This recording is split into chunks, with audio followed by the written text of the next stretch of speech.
So ito ako ngayon, nagre-record ng message para sa'yo. So alam kong tulog ka na. Magiging masaya ako. Ngayon pa lang, super happy ko na.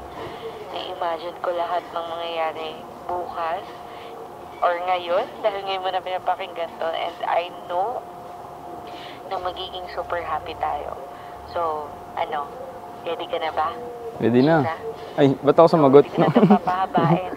So, later na lang ulit sa altar. So, see you later. I love you. Happy birthday.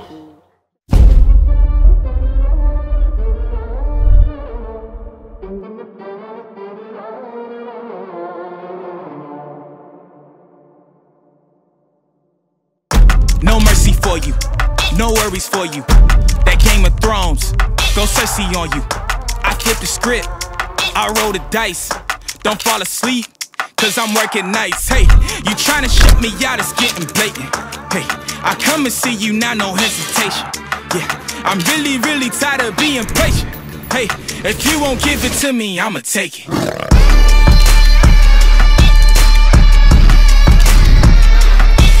Take it. Give it to me, I'ma take it.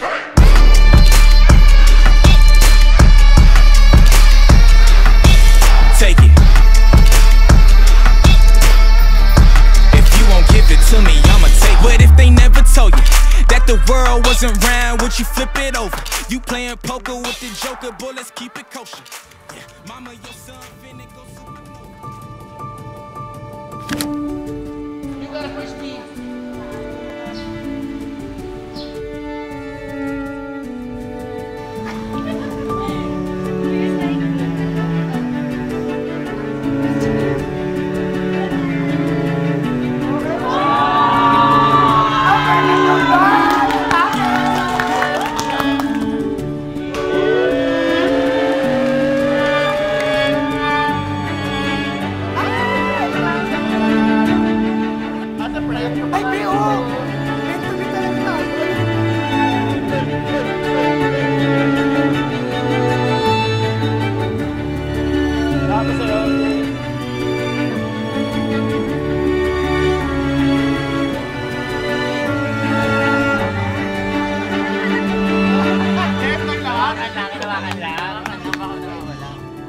Daddy, asawa ko.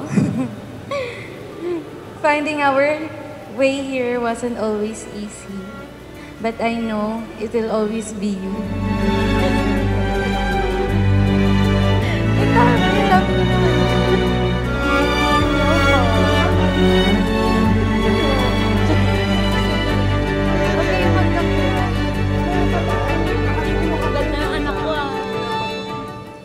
Sobra akong nagpapasalamat sa Diyos sa pagbibigay ng biyaya ng buhay mo. Dahil ikaw ang buhay ko. Ikaw ang kalakasan sa kahinaan ko, ang pahinga sa pagod ko, ikaw ang ligaya sa lahat ng kalungkutan ko. Pangako, ikaw lang ang mamahalin ko sa buong buhay kong to at sa mga susunod pa. Hindi ko man alam kung totoo na hindi lang ito ang unang beses na mabubuhay tayo sa mundong to. Pero lagi ko pa ding hihilingin sa Diyos na ikaw at ikaw ang itakda niya para sa akin.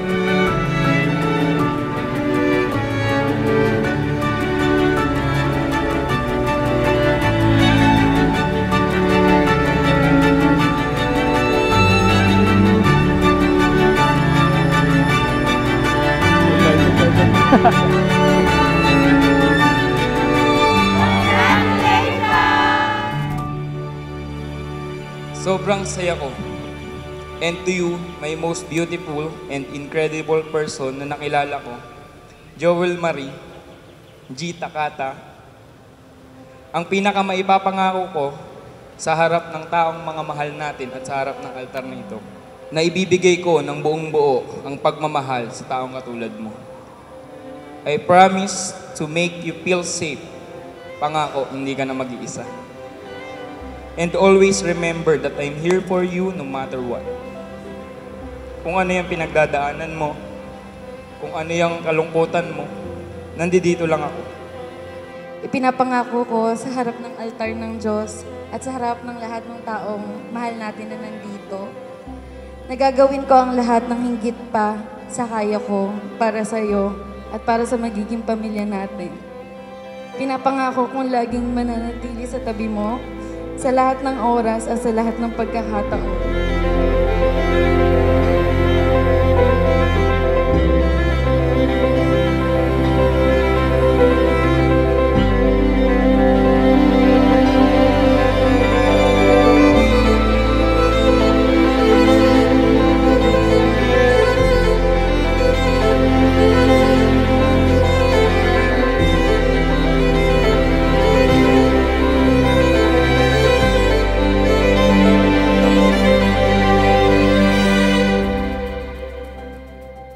I really can't imagine myself without you. Ito na yun, Mi. Ito yung dating ini-imagine ko na ngayon ay totohanan na. We will construct a life na may matibay na pundasyon, na may patnubay ng ating Panginoon.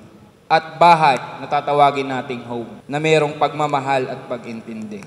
And to end these vows, gusto ko lang sabihin sa'yo, together, we will create God-centered life filled with laughter and kindness and endless love. Mahal na mahal kita hanggang dulo, ikaw lang. I love you forever. Asawa ko.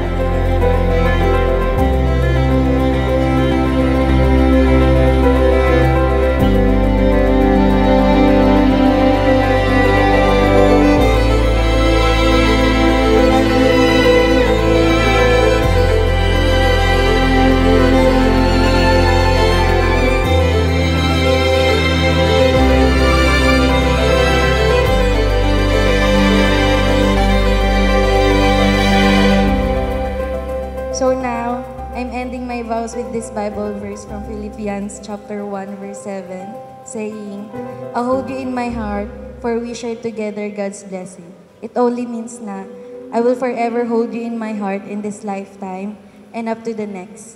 I love you, always and forever. Your wife. And it's me you need to show how deep is your love.